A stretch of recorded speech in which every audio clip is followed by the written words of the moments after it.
আজকে একটা বাস্তব ঘটনা আপনাদের সাথে শেয়ার করব। দুনিয়াটা যে কত কঠিন আমার ভিডিওটা দেখে আপনারা বুঝতে পারবেন। তাহলে চলুন আমরা মূল আলোচনা করতে যাই। আমি কখনো প্রয়োজন ছাড়া বাহিরে বের হই না, কিন্তু ভিডিও করার স্বার্থে এখন মাঝে মাঝে আমার বাহিরে বের হতে হয়। লোক সম্বন্ধে আমার তেমন কোনো আগে কোনো ধারণা বা আইডিয়া ছিল না।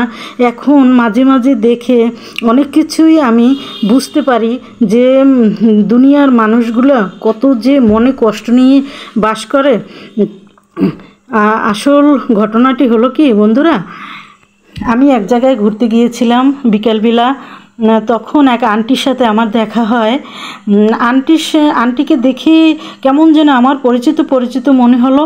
তখন আন্টিকে বললাম, আন্টি আপনাকে চেনা চেনা লাগে। বলে কি, আমি এখানে মাঝে মাঝে আসি।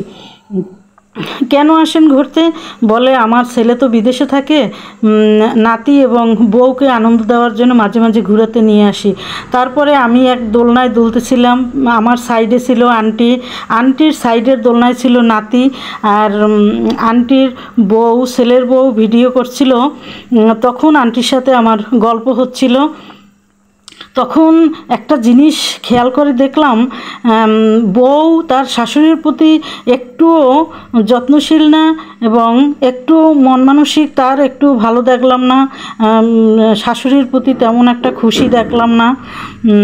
শাশুড়ি একদিকে হাঁটতেছে, আমি প্রথম থেকে লাস্ট পর্যন্ত তাদের সাথেই ঘোরাঘুরি করছিলাম এবং দেখছিলাম তাদের কি সম্পর্কটা কেমন।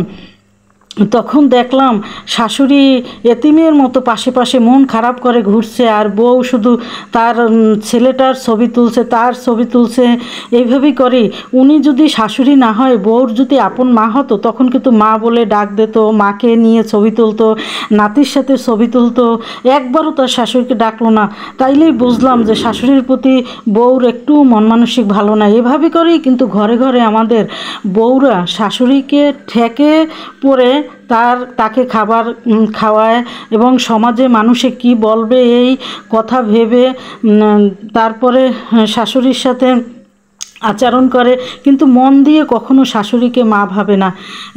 শাশুড়িরা কত কষ্ট করে, তারপরে একটা ছেলে মানুষ করে, তারপরে শখ করে বিয়ে করে।